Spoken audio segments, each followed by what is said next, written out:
Are you poor? We're going to tell you why today. I'm so glad you chose to look directly into the camera. Like an infomercial. We know why you're poor. We do. So we're going to list a bunch of reasons why. And chances are you're probably actively participating in at least two of them.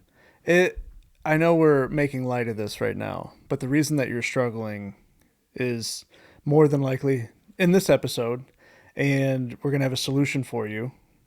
And it's going to be a big time change, actually. And you'll see, here's the thing about change also, is a lot of people don't, not only do they not recognize which change they need to make, even if they do recognize the change, they don't think that it's going to create enough of a result for them quick enough for them to make the change. So it's actually easier to stay the same. So we're actually going to go over, when we go over these handful of reasons on why you stay poor without even your recognition of it, once you recognize it, you'll be able to make the change and you'll have an instant result. I think that's the important piece, is if you go through each of these and recognize which one you are, you'll have an instant result from it and you'll be better tomorrow, literally. Imagine 90 days after. Yeah. You're just going to have compounding results from that, which is really exciting. You won't even recognize what your financial situation looks like in 90 days if you just change something now. Yeah, I mean, even in 30. Yeah.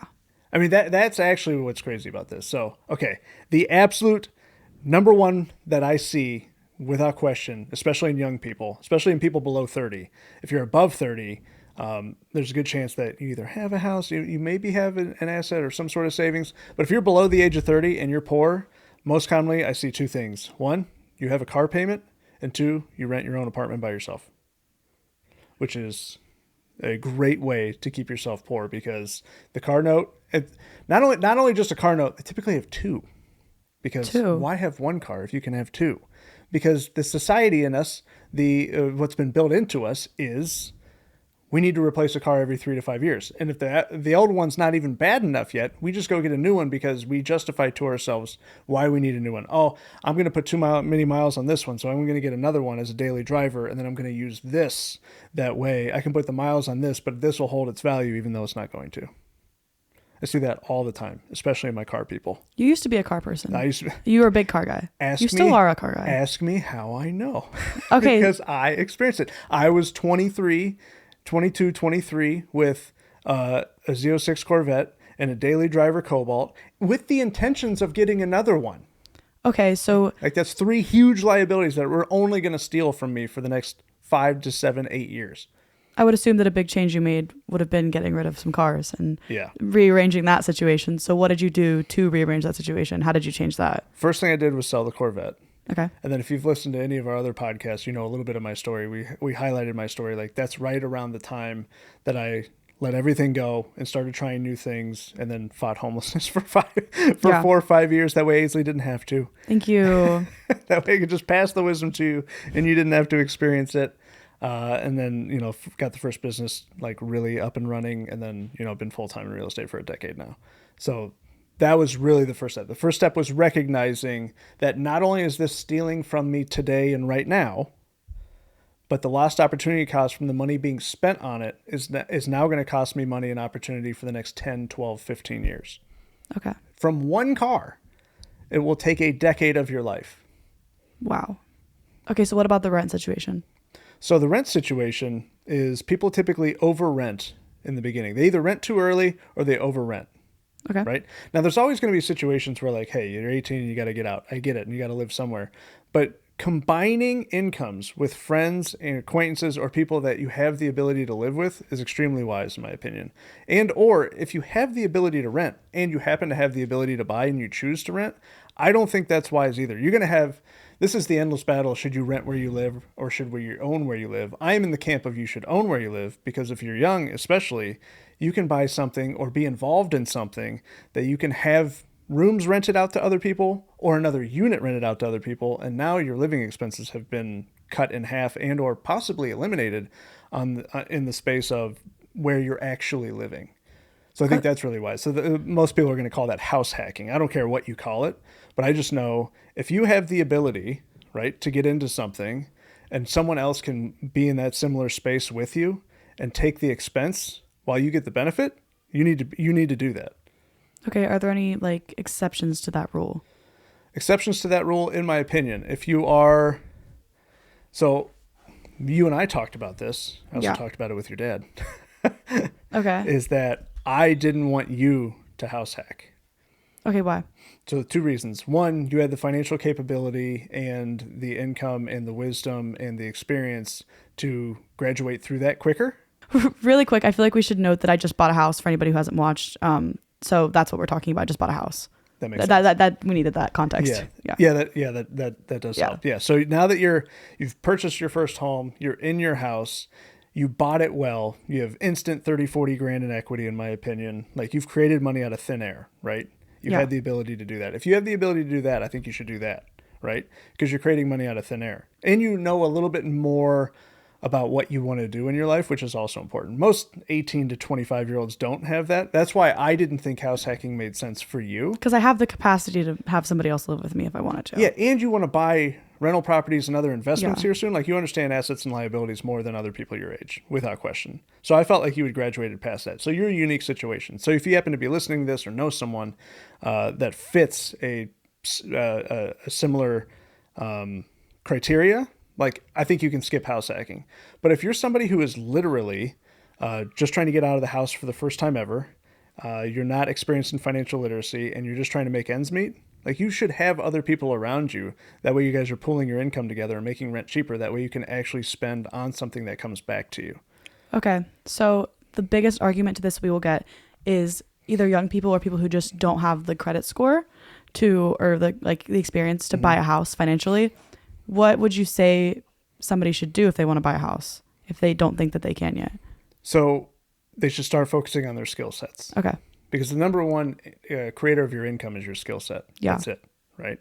So that's the other reason that I felt you had graduated past the point of, like, oh, you should house hack. Because if you're a young woman, 18 to 24, I don't know if you should house hack by yourself, just because of safety reasons. Like, if you had a duplex, I would never want the tenant to know that you are the owner, Yeah.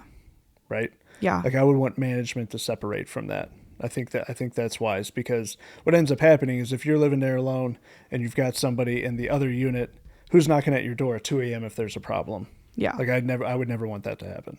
So I think there's different limitations and situations, and you should take it case by case. But the number one reason why I see young people really, really struggling is they have all these monthly payments that are taking from them between credit cards, car payments, rent by themselves, or over renting themselves because they think they can do it, and then they have a single life change, and then they're struggling to make ends meet.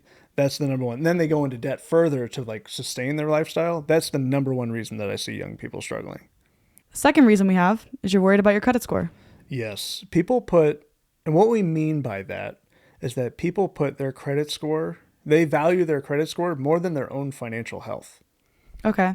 Give me an example of a situation or something that you would see that would explain that better. So I watch people, one, they're scared of credit bureaus, they're scared of the IRS, they're scared of all these agencies, and they're literally crippled by fear in their actions and their spending. Okay. So I see people, they have $100 left to their name, and they have a $100 Discover card bill as an example. They will pay the $100 Discover card bill and not eat versus eat and then try to work with Discover and or be late on the Discover. It's astonishing to me because, well, I don't want my credit score to go down. Why does your credit score matter if you don't have any money? If you don't have any capability to put money down on something, to truly buy something, own something, and or make the payment comfortably, what's the point of credit? Now, I'm not arguing that this country isn't built on credit, because it absolutely is, and that you should, if you can, you should have strong credit, like if you're financially capable. But I think what you should do is focus on your own financial health first. Like, I would rather you have a 300 credit score and $100 grand in the bank than an 800 credit score and and $30 in the bank. The other day you made a comment and you said, I don't know if we should say that on the video. I'm going to get you in trouble. Because you don't want it to be taken out of context. But until you clip it and put it as a short form content. Which I will put it on the internet out of context. Then it can be clipped out of context, and we'll have a great time with everybody. All the comments will be so mad at you. You said that you would rather somebody just not make their credit card payment to be able to live. Yeah. So explain that. How did you word that? I think it's if you are struggling financially, let's say you have, first of all, the average American has like 8 credit cards. If you start looking through the statistics and the data, it's bananas. Yeah. But let's just say you got a couple credit cards, 2, 3 credit cards. You're in a life situation. You have no money. You're trying to make ends meet, and you got this couple $100 payment for credit cards each month. I think it's stupid to pay the credit cards because your credit score isn't going to do anything for you anyways. So that's $600, $500, $400 that you're giving to this $1 trillion corporation would be much better used in your pocket for you to be able to build stability and build out of the situation that you're in. Even if your credit score sucks for 5 years, I don't actually know why it would matter. Because what if you had enough money to just pay 12 months of rent up front? Now you don't have to get credit check. Now it doesn't matter. Yeah. Or you can buy a house in cash, or you can buy the car in cash. You can buy something responsible in cash. Like that's the way you can build yourself out of these situations by actually earning more money, focusing on your skill sets and not being robbed blind by previous mistakes. So I watch people who made a previous mistake pay for it for 15 years. Instead of actually learning how to get out of that, focus on themselves and then just pay it off if they need to. Yeah. And this is not to say that you should not pay your credit cards and then use that money to go buy a supercar or something silly or go to the movies or whatever. But yeah.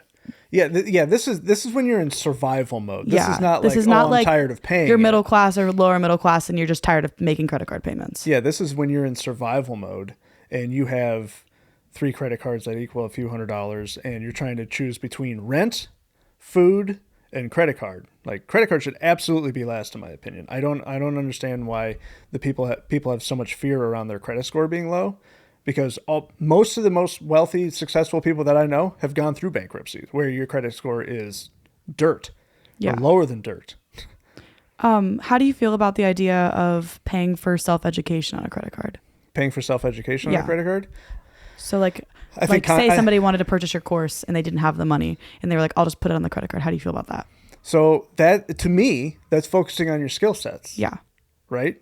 So to me, that's focusing on your skill sets. If you're focusing on your skill sets, you're giving yourself a greater ability to earn. And this isn't just saying like, hey, this is for our course. I'm saying this is for any self-education. Yeah. Like, should you go into debt for self-education? I think with the proper context, yeah, because what you're doing is you're trying to advance your life. So you have 2 options. One, I can not advance. It's a little bit of a chicken and the egg in this situation. Okay. Because most people are like, well, I will buy that or I'll invest in myself when I have the excess capital. You'll never have the excess capital until you invest in yourself. Because you don't know how to invest in yourself. Yeah. Exactly. You need the knowledge and the wisdom and experience to be able to get the result, but you're saying that I don't want this experience until I have my result. So it's backwards. It doesn't work like that. You have to invest in yourself first to get the skill set, and then the skill set can provide, then help you pay off any previous mistakes that you've had. People get behind on things all the time. It's part of life. Yeah. But if you focus on that, you're not going to be able to get out of it. Especially if it's a valuable skill set that you're learning.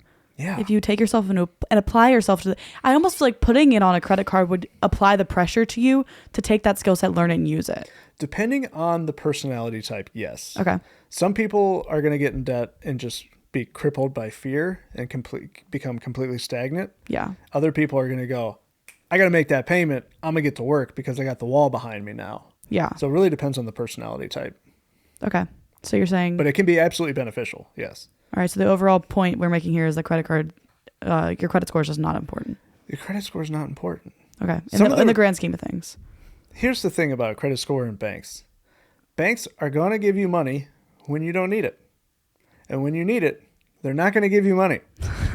So focus on you, become your own bank, build up your own bank, and then you're not going to have to worry about credit score and all these other things. No joke. Not only do I have no idea what my credit score is right now, I can't remember the last time I ran a line of credit. I actually looked it up not that long ago. Not the credit score. Like, it has been 4-5 years since I've run a line or an application for anything for myself. Yeah. It's because we no longer need to.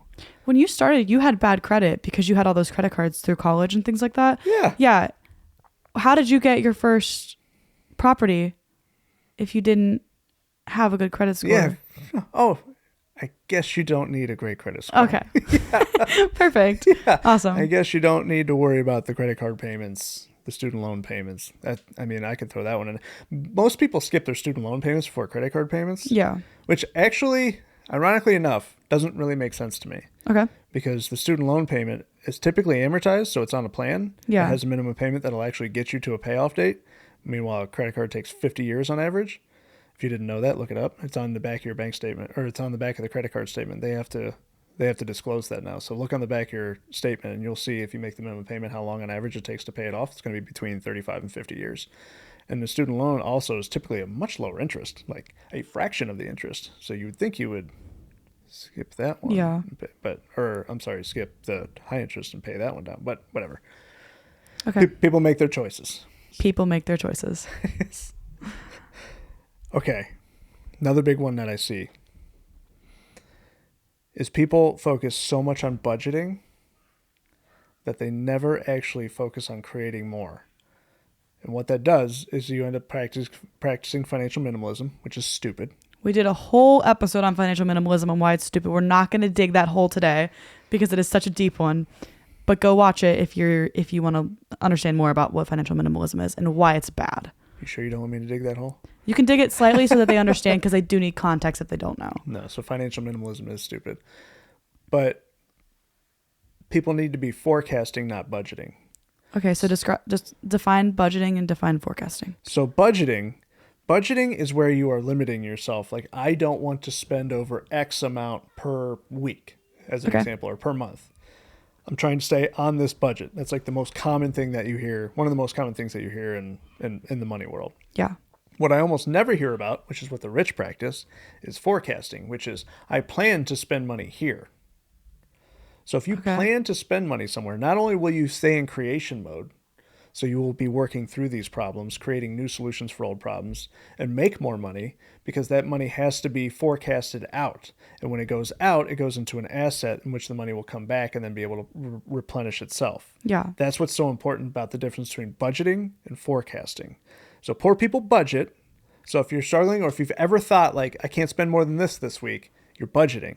Instead of budgeting and thinking like the poor, start thinking like the rich and go, how can I forecast this money? How can I plan to spend this $100 this week on something that will come back to me? So I'll put it into an asset. I'll put it into a self-pay account, high yield savings, whatever it is right now, this self-pay. That way it stays there. It's for me. And once I reach a certain threshold, it'll go out into the world into an investment, and that money will come back to me, and my velocity of capital will increase. At what point did you start forecasting instead of budgeting? In my life? Yeah. Anya, hi. That was a baby. Yeah, baby saying hi. At what point did I start forecasting? So it would have been when we really started to build our portfolio, which would have been 7-8 years ago. Is when we really started planning, like, okay, we're going to have this money available to go out into an investment by this date. Like, we would set a date. Hey, we want this money to be out and working by this time, because the quicker you get it out, the compound effect starts to take effect, and your results are so much better over time. So then you start adding different assets in line with that. That way you can use the money more than once. That's how you end up creating a wealth cycle. That's honestly so true, because in the last episode we talked about how when you have something that you know you need to do, and you wait 90 days, you're going to have less of a good result. But if you're like forecasting, you're like, I need to spend it by this date. I need to put it somewhere by this date. You're forcing yourself to take action. Yeah. So money is completely useless until you use it. Yeah. So if it's useless until you use it, why would you try to save it or budget it or spend less of it? You want to spend more of it. You just have to spend it on the right things. That way it creates more of it. Yeah. You don't want to budget. You want to forecast. Yeah, because if you're acting in financial minimalism and you're trying to save more money to get more money, what are you trying to get more money for? It's a hell of a to question. Have it, just to say I have it? It's a great question. Yeah. Because it doesn't do anything for you. It's once again useless, and you're trying to get more of the thing that you're clearly scared of. Yeah. Because financial minimalism is built in fear and lack. So if you're fearful, or you feel like you have a lack of something and you're trying to create more of it, you're actually trying to hoard more of the thing that doesn't make you feel good. So it's far wiser to to forecast instead of budget. That way the money goes out, you have a specific plan for it, and you have a timeline for it to return to you. That way you can redeploy it. Yep. There's your wealth cycle. And it becomes a wealth cycle. Exactly. Now it's operating above you. And now literally every single day you get wealthier, even if you have a bad financial day. And then eventually you can start borrowing from it. You become your own bank. That's how you become your own banker. So how would you say somebody who either they work like a W-2 or they're like middle class, how would you say they should forecast? What would be something they should do with their money? Say they have an excess $100 a week. W-2 especially, this is a perfect one. Hey, I'm going to forecast this amount of money towards a self-pay account that is away from me. What do you mean by away from you? So it can't be in the bank account that you normally use, because Parkinson's law says that you will use what you have in front of you. You'll use the resources in front of you. So if you're trying to save $100 a month or $100 a week, whatever it is, right, and you're trying to save that out of your normal checking account, it'll be spent on your normal habits. You're already not saving it for reasons because you're trying to save after you spend. Yeah. So what you need to do is you need to forecast what you spend. You can spend towards yourself. So you can take that $100, put it into a different bank with a different checking account or different savings account, whatever doesn't have any fees. That way it can actually grow for you. Or not even necessarily grow. It just needs to be able to sit and be available for you when you're ready to deploy it and have it come back to you through an investment. So by having that $100 available to you and putting it and forecasting it to a different account, it's out of your sight. So therefore it's away from you. So you won't spend it out of habit.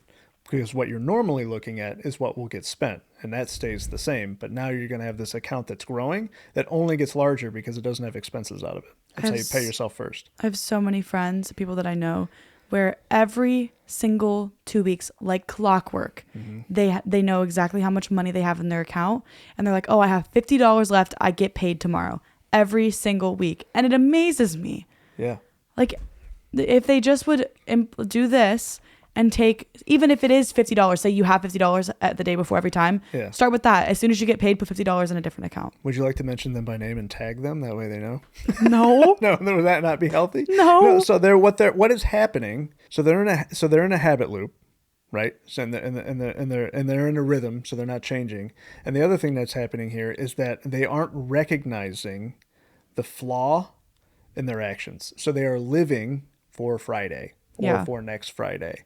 And their only goal, their only vision, they're very short-sighted. I call that not being able to see past lunch. Yeah. So if you're not able to see past lunch, what ends up happening is you live for lunch, or in this case, the weekend, or in this case, the next Friday paycheck. So all you're doing is budgeting to survive until that point. You survive to that point. You then have a splurge, because that's typically what happens. You're like 3 days before I have $150 left. Let's go buy a new pair of shoes. Now you have availability. Yeah. So then you spend your resource and then you budget to survive until the following Friday. Yep. And that is the habit loop that they get caught in. And since they get caught in that, they stay in it. They're actually creating a faster and faster wheel. And the bigger issue is every time they spend like that, or they budget like that, what ends up happening is that capital is lost to them forever. So they have to go re-earn it. Yeah. So the lost opportunity cost on that capital is ginormous. It's huge.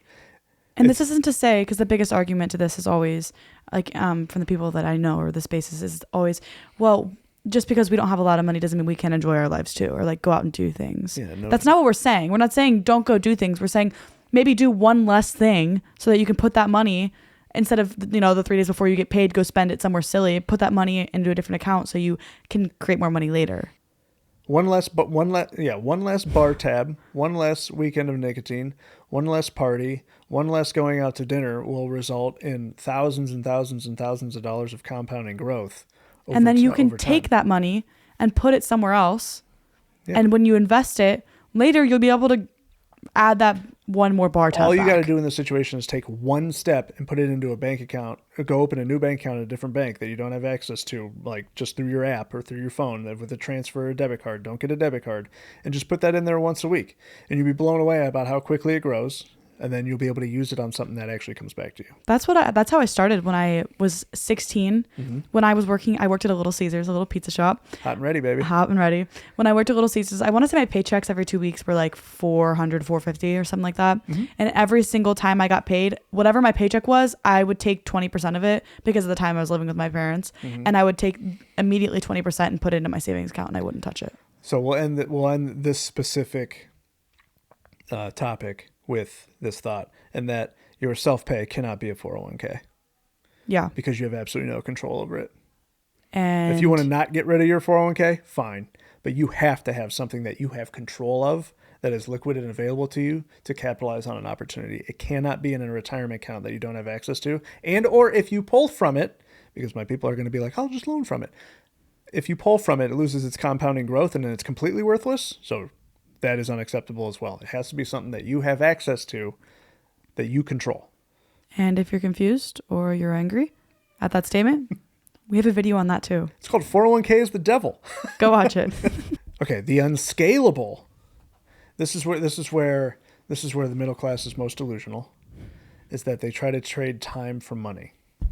My favorite comment when you say that the middle class is delusional is every time on short form you get somebody else is delusional. Someone else. They're talking about you. It's not me, but I'm sure others are, because you are limited in your time.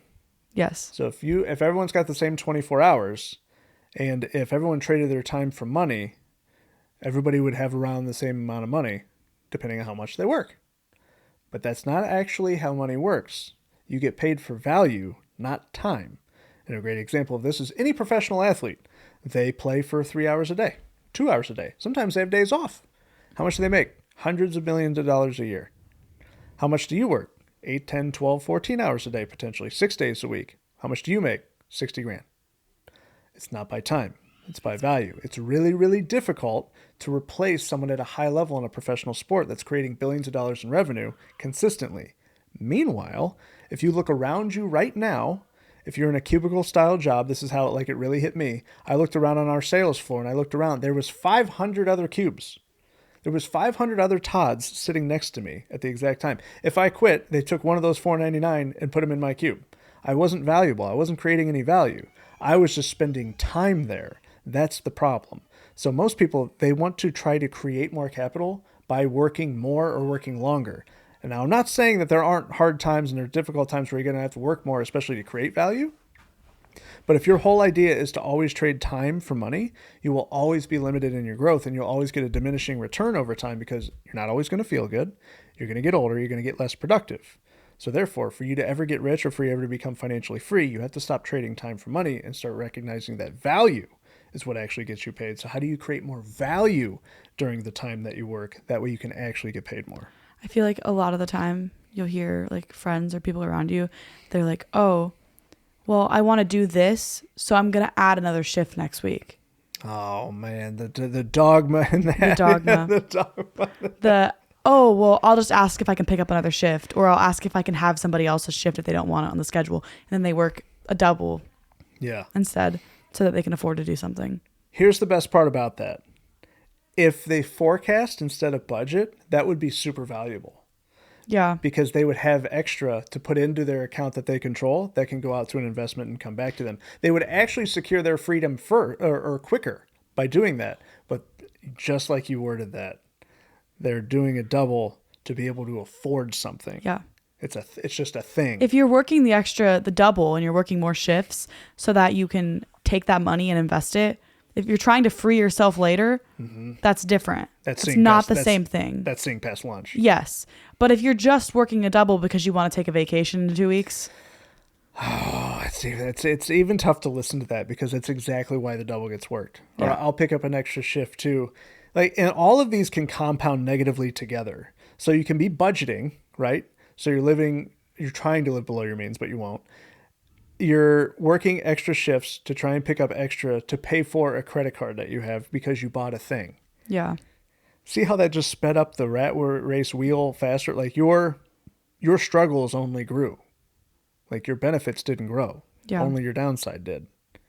So you're getting heavier and heavier and heavier and heavier. This is why, in my opinion, the middle class is further away from being rich than someone who's poor because the poor person can't get any debt. Yeah. The person with debt has way more trouble becoming financially free than the person who's just broke, and there is a difference.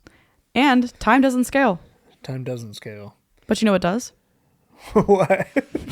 What does scale? Your skill sets. Your skill. Yes, that's and your value. You're absolutely right. Yeah, that and then we'll get into hiring and building, and we don't need to. When you're working for a company, you're putting value into the company, not yourself. Yeah, it's just Exactly. People Yeah. don't recognize that. They think they're putting time into something. They're not putting time into something. They're putting it like the company only keeps you if they get $1 return out of it. Yeah. That's how it works. They're It's just building off of you and your skill sets. yeah, people don't recognize their own supply and demand. Yeah. Like if you have a super high supply, which is me on the sales floor with 499 other sales cubes next to me, and low demand because of the job that I was in, like you're not going to be paid very much. I think my salary every year was, I think 25,000. Yeah. Between 25 and 35,000, somewhere in there was my last job. And last Monday I made 107,000. So like, and it wasn't because of time. Like I worked, okay. So just a quick example of a case study and a story of like how time doesn't scale, but value does. Purchased a property for $60,000, rented it for $850 for every month for 14 months. And so we're just going to call that 10 grand roughly in profit. And then we sold it for 120. So we cleared out 107,000 net after fees, and that 60 made 72 grand. Yep. In 14 months. Here's the best part. I walked through the house one time, and it was a few days before the closing of the sale. So if I never worked on it, there wouldn't have been any value by the way most people traditionally think of trading time for money. You can't trade time for money. You have to trade value for money. You have to recognize how to build more value through your skill sets. And it's something that's kind of beaten to our head from the time that we're young. Like you have to trade time for money. You have to work. You have to go and work 8 hours to make money. Mm-hmm. And you're almost undoing that as you get older. It takes time. Yeah, I think that's the other thing too is when people want to change, maybe they even understand like I know I'm trading time for money, but everything else is just going to take too long. They don't recognize that it's not going to take the 20 years to unravel the bad habit. It might take 6 months. Yeah. So it's going to change and your results going to change quicker than you recognize. So you actually become financially free quicker than you think you will because your good decisions have compounding results. So the results get better over time. So your first good decision might create a $500 result. And your second good decision, you would think like, oh, it's going to be $500 again, so I'll have $1,000. Like, no, the next one has a $5,000 result. So now you're at $5,500. And then you just do that a few times, and pretty soon you have more money than you even know what to do with. Cinco.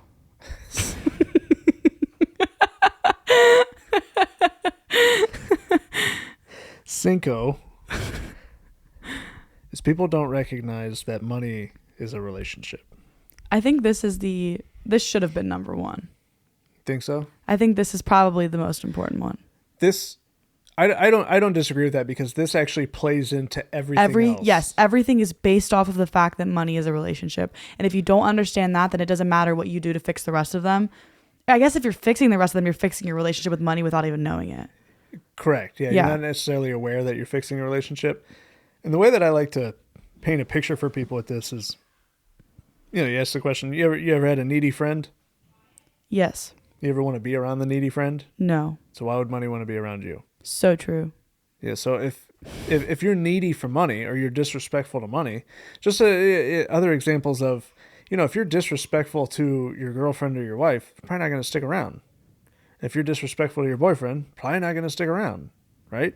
So if you're disrespectful to money by constantly spending on liabilities, constantly budgeting, trying to practice financial minimalism, not wanting to be around more of it, not being respectful of more of it, you're not going to have any available to you. Like what you have available to you is going to be spent, and it's going to go to things, which is going to put you back on the time, the rat race wheel of spending more time for money, and then you just start the cycle over and over and over again. And pretty soon you're in a habit loop that you don't even know that you're in. Yeah, but I feel like it's like anything else where if you're greedy with it, you're not going to have more of it, especially if you're scared of it or insecure. It's like you said, a boyfriend or a relationship. If you're insecure in the relationship, it's going to fail.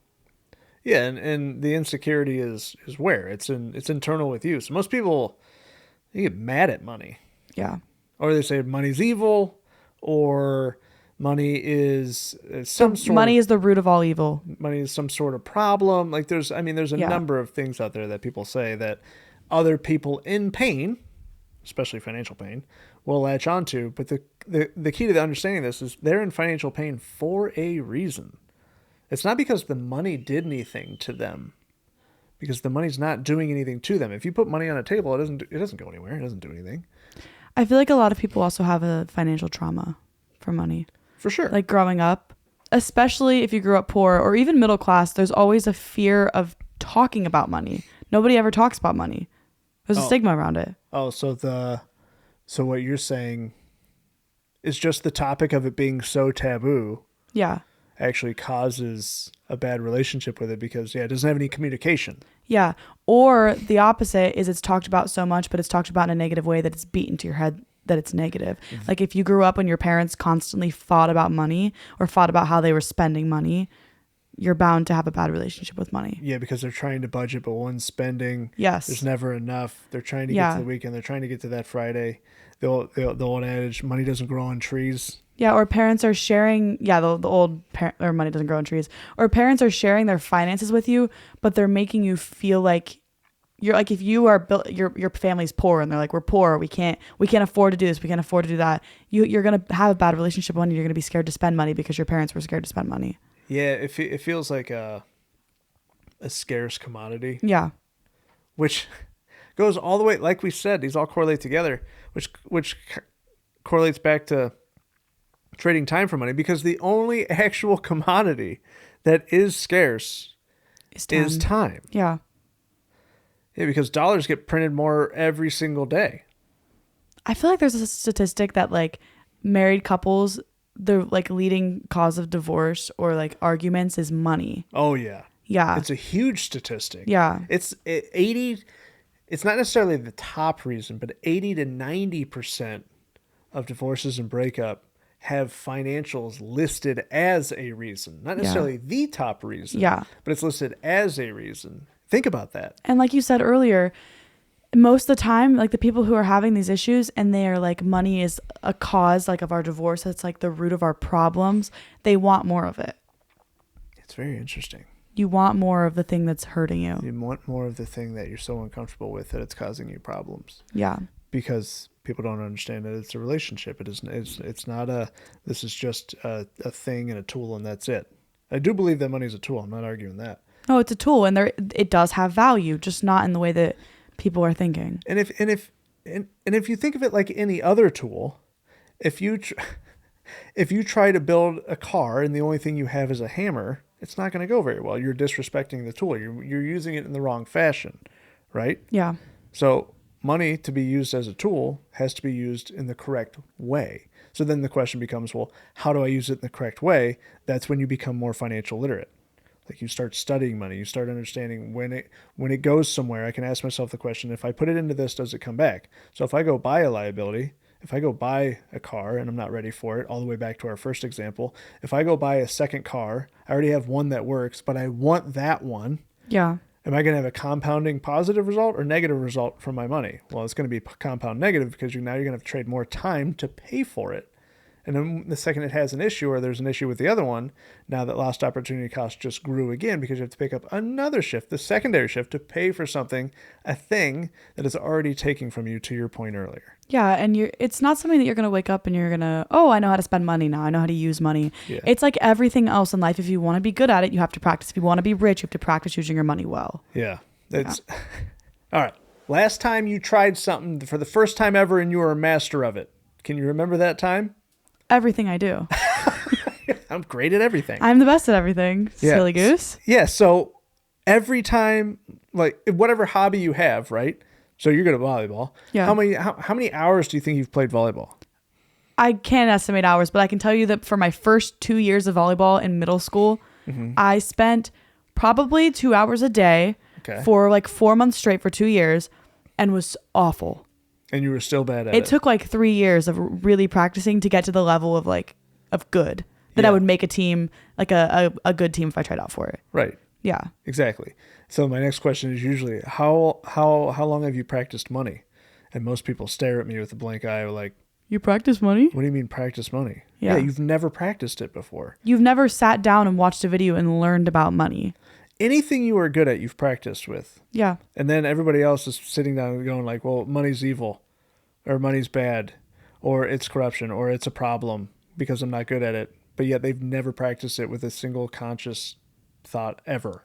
Yeah. It doesn't make any sense. But if they're good at baseball, If you're not good at baseball, you don't say baseball's bad. Baseball's ruining lives. That's not what it is. Right. You're just not good at it. When you put right, or you've never practiced it. Yeah. And if you have practiced it, you haven't practiced it enough to become competent at it. Yeah. That's all money is. Money, like, instead of thinking money as a tool, if you're struggling with money, think of it as your hobby. Exactly. Because whatever hobby that you enjoy doing, that's why it's a hobby. You can enjoy handling money. Oh, yeah. You can enjoy practice. Yeah. Yeah. If you let yourself enjoy it, you can enjoy it. Money doesn't have to be a bad thing. Yeah, it doesn't have to be this taboo, terrible thing. Yeah. I actually enjoy practicing money now. Yes. Yeah. And it's funny how when you do that, it comes back to you. Yes. And then it becomes even more enjoyable to deal with, and it creates more options. And then other people see you do it and they go, how are you doing that? You said that you and Dee, a few weeks ago, you told me you guys play a fun little game where you put money into your account. Mm-hmm. I think maybe you or Dee told me this. Okay. And then you try to see how long you can go without putting more money into that account. That's like a way you guys practice your spending. Yeah. Yeah. Yep. So we'll forecast for something. Right? Yeah. Whatever the investment is, whatever it is. I don't have an example off the top of my head, but like we'll forecast for something and we'll have an expense account, right? So what we'll do is we'll put like, just to keep us like super sharp, we'll put into our expense account like what we think we can live off that month. And then our goal is to make it last more than the month. And we'll get like super aggressive with it to the point of we'll put less than our monthly expenses in it and try to make it last past the month by creating more elsewhere. And like we'll play a game of like, all right, we can't use any of the money that we normally make. We have to create new money. Yeah, but that's putting you in the headspace of creating. It's putting you in a growth mindset. You're not doing this out of a scarce mindset. You're not trying to make yourself spend less money. You're forcing yourself to create more money. Yeah, I think on the YouTube channel we're going to do a challenge where I'm not allowed to use any money that we already have, any assets that we already have, any connections. Yeah, that's the tough part. That's the tough one because it takes so long to network sometimes. No connections that I have, none of the relationships that I have, and create an extra $250,000 to go buy a Ferrari in cash from $0. I'm only allowed to use my experience and my wisdom and my mindset. That's it. And whatever just purely what's up here. And whatever skill sets I have. Yeah. Yeah. That's going to be interesting. Yeah. So, but it really will prove that money's a relationship. That's the whole goal of it. Yeah. The goal of it isn't even the Ferrari. It's to show that you can be at zero. It'll show your trading time for money. Mm-hmm. It will show your money as a relationship. Mm-hmm. If you treat it well, it'll come back to you. That's gonna be really good. You'll be able to teach so many lessons out of that. And it's also not gonna be. It's gonna be starting with zero too. Not a penny, not $10, not $100. Yeah. That I'm trading up for it. Like no, starting at zero, I have to trade a skill set for a return, and then allow that return to grow into something of $250,000 or something like that. Stay tuned. I think that's gonna be the challenge. Yeah. I think I want to do that on the channel. Yeah. That'll be fun. So let's do one more. One more. Last one. So last one is we do not know where our money is going. This one is, I bet you could ask 9 out of 10 people and go, what's your largest expense every month? Besides maybe rent or mortgage. Like rent, mortgage, car payment. Yeah, like besides those. The two. Yeah. They probably don't know where their money is going. Okay, in what sense? Give me an example. Where is their money going? Tell me. Most commonly, after working with literally thousands of people through their finances, most commonly it's going out to eat. That's a huge one that they don't realize is racking and stacking up. So food outside the household is what I call that, and Amazon. Amazon's a big one. Amazon's the next one. I would just like to give you a quick shout out. What was your DoorDash bill? Like maybe let's say like 2 years ago. $2,500 a month. That is unbelievable. Did you know it was happening? Were you consciously aware of that, or was that something that you realized it and you were like, ooh? I knew it was substantial just because I used it a lot, because I used it multiple times a day. Like you would just DoorDash all of your food. I wasn't leaving the house at all. I was just building and having fun and doing whatever. So I just had everything delivered.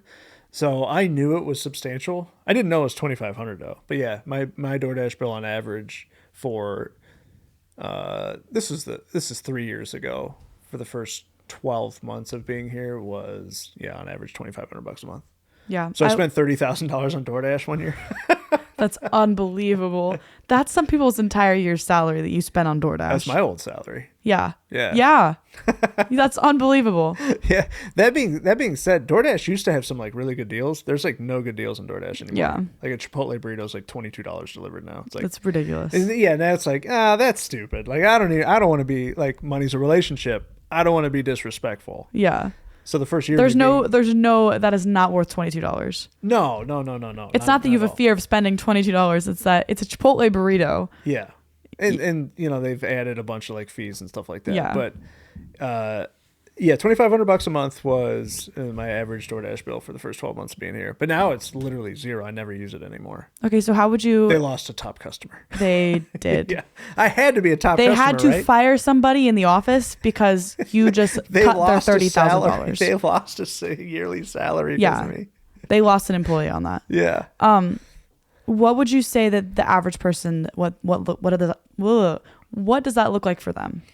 What do you mean? Oh, in their expenses? Yeah. Or what is the top, like you said, going out, and what else? Food outside the household. Okay.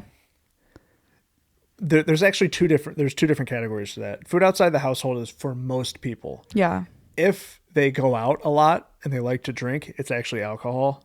I feel like that's a big one, and you never realize how much you're spending on alcohol when you're going out. Yeah, because a shot is $10. Yes, and you think, oh, I just had one drink.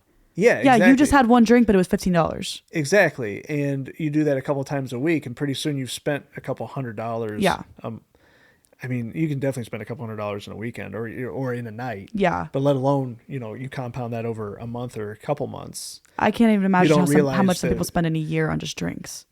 Yeah, and then on top of that, what people aren't recognizing is if you spend $10 on a drink, you actually spent roughly $14 on it because you had to earn the income, pay taxes on the income, and then buy the drink.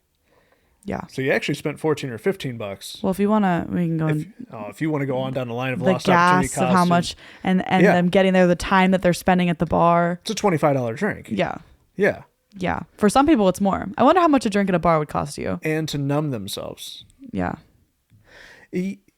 Yeah. Think about that. Think about if I am going to a bar and if you average out like what I make an hour, let's just say I make $2,000 an hour over the value that I create or whatever it is. My book alone does that. So if my book alone does that, it's going to be far greater. But let's just use $1,000 as the example. And I'm out for 3 hours and I buy a $10 drink. That drink cost me $3,010. That is absurd. But once you get to that level, you start to understand. That's why you're never going to see me go out and drink. Yeah, you gain a better understanding of what your time is worth. Yes. Okay. Yep. Now most people are going, well, what if I just want to go out and live? And they make the excuses. Like, I get it. It's fine.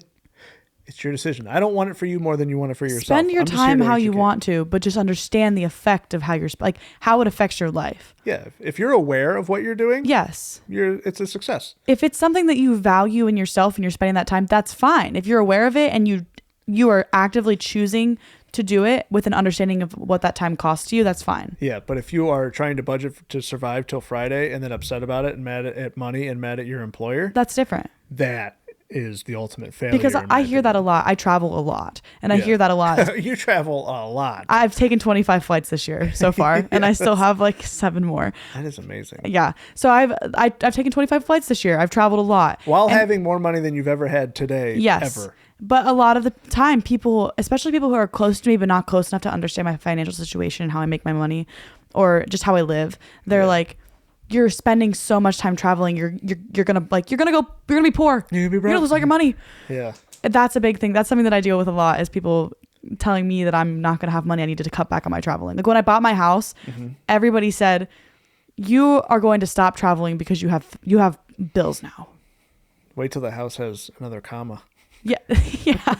That'll be a little different. Yeah. I understand. You built your house. You didn't build your house, but you built this space here so you didn't have to leave because you didn't want to leave. I'm the opposite. I would rather have a house that is like perfect for me to live in, that's comfortable for me and has everything that I need, but travel and get out of the house. Yeah. So that's exactly why I have this compound. You have a fortress. Yeah, because with a moat. Yeah, because I don't with sharks with lasers on their heads. Because I don't want because I don't want to leave. Yeah. Exactly. Where I'm the opposite. I want every reason to push me out. Yeah, that's why the DoorDash bill was $2,500 a month, because I didn't want to have to leave. Yeah. Where I'm like, don't let the door hit you on the way out. Like, if I ordered DoorDash and used DoorDash and delivery services in general, the way that I did the first year here, now it would probably be $6,000 a month. Yeah. That's how much it's gone up. But you also have an understanding of what that's worth to you, and that's why you don't do it now. Yeah, that's why I've never mowed a lawn in my life. Yeah. Like mowing a lawn is stupid. Why would you ever mow a lawn? Unless you enjoy it, of course, but why would you enjoy Still that? kind of stupid, but like why would you ever mow a lawn? Like, that's an hour you can't get back. And if you're smart about it, yeah, if it's not like a passion of yours or a way to make money or build a business, why would you ever mow your lawn? Yeah. Because you have to buy equipment for it. You have to maintain the equipment. You have to take the time to do it. And then you have to not enjoy it and get out of rhythm and doing something productive. You have to spend the morning building yourself up to do it. You spend like an hour just sitting there like, I have to mow the lawn. And then you mow, and then you get back inside and you're like pooped and you're like, oh, I can't believe I just did that. And if you're creating value, if you understand value, what you're going to do by hiring that out, you're going to create a relationship with somebody who's great at it. Who does enjoy it. Who either enjoys it or is building a business out of it. You're creating opportunity for other people by not mowing your lawn. Yep. Like my guys are amazing. Not only are we friends, we create opportunities together. Like, we share things together. Like, that would never be there if I was the selfish dude that was like, I got to mow my own lawn. Because I don't want to spend that money. Because I don't want to spend $400 a month. Like, that's stupid. The first time you explained to me that allowing yourself to pay somebody else to do the things you don't want to do, you're not good at, is providing an opportunity for somebody else. Yeah, it's respectful. I love the people that are like, if you pull up to a gas station in a supercar, right? Because it makes more sense to buy a supercar than it is to drive a Hyundai, because Hyundais are like, driving a $20,000 car is stupid. It doesn't make sense. It doesn't make financial sense. If you pull up in a supercar to a gas station and people are like, oh, that money could have gone to providing for other people. It did go to providing for people. There's developers and manufacturers and engineers and owners and managers and employees of Ferrari. Yeah. And guess what they have? Families. So me spending $250,000 on a car is more respectful than you spending $20,000 on a Hyundai. Yep. It's the same thing as if I think about my photography. There's plenty of people who will go outside and take an iPhone, take pictures of their kids or their family or themselves or whatever. But if people who aren't good at, there's definitely people who aren't good at photography, sorry, and they don't recognize that they're not good at it and they need better photos. If they don't recognize that in themselves and are not willing to spend the money, then I don't have a job. Yeah. Yeah. Yeah. And they're providing opportunity for me. Yeah. You thinking that you should do everything yourself is actually selfish. Yeah. And what ends up happening is, because you're doing all those things, you don't know where your money ends up going. It's selfish, and it runs you into the ground. How will you ever build a skill set or be good at anything if you're doing everything yourself? And then what do you end up doing? You end up splurging here and trying to survive till Friday. Yep. So you don't know where your money's going, right? Because you don't have the time, or you're not taking the time to track where it's actually going. So the money is leaving you and not coming back, because it's going into things and liabilities, because you got to do everything yourself. Yeah. Right? Which is ridiculous. And then you're trading time for money, which puts you into a further cycle of trading time for money. And then, like, this goes all the way back through everything that we've mentioned here, all the way back to the beginning of, now you own 2 cars. Now you're having to rent. Now you're stuck in a financial situation that you're not happy with. Now you're trying to budget and survive till Friday. Like, it just compounds and blows up on you. It's also the same thing as how you always say that the first time you fly first class, it changes your life, because you never, yes, it's the most expensive flight you'll ever take. And you won't ever want to go back. It it motivates you almost to keep going and to keep pushing and working and building. Yeah. It's the same idea. And honestly, I would say something you should take from this episode is, I think that the people should pick something that they don't like doing, something small, whether it be mowing the grass, or on the last episode, Tony and Josh talked about doing an oil change. Yeah. Something that you do that you don't like doing, that's a time sucker for you. That someone else is good at, yes, and gets somebody paid else, for. Yes. And go find somebody else to do it and pay them. Yeah. And feel how that feels. And imagine doing that for all the things you don't like to do then. Yeah. Yeah. Yeah, because everyone doing those things, right? If they own the business, if they are a branch of the business, typically they have a skill set behind it. Usually when you're good at something, you don't hate doing it. No, typically not. So if they're doing those things, there's a very good chance, there's a high probability that they don't hate doing it. And if they don't hate doing it and they're enjoying it, their life is getting better. They're getting paid. You're not having to do it. Your life is getting better. And by them getting paid, you're providing them the opportunity to become financially free because they could be learning those skill sets and have the capacity to learn the skill sets and build. Yeah, you're literally pouring into their wealth cycle while you're able to focus on your own and build your own. Yes. It's win-win. People don't see it like that though all the time. And those are our 6. Was that 6? It was 6. That was 6. So those are the 6. Like if you're listening to this and you're struggling financially, I do believe that you're going to fall into one of those categories. I do too. Like if not more than one. If there's a very good chance it's more than one because they correlate together. I think honestly, it's like relationship with money and everything branches out from under it. Yeah, like all of those were actually byproducts and symptoms of having a bad relationship with money. Yeah. And or thinking you need 2 cars and the new apartment, and you replace your phone every year. It's $1,000 every year. Then like $1,000 could go to you. So I think that's I think that's the big thing to take away from this is just understanding that if you have one of these things, it can be solved right now. Like if you're aware of it now, because you're like, oh, that one's me. You can just stop doing whatever it was that we have. If you got the 2 cars and the apartment right now and you're struggling with rent, just sell one of the cars. You don't need 2 or 3 cars. You don't.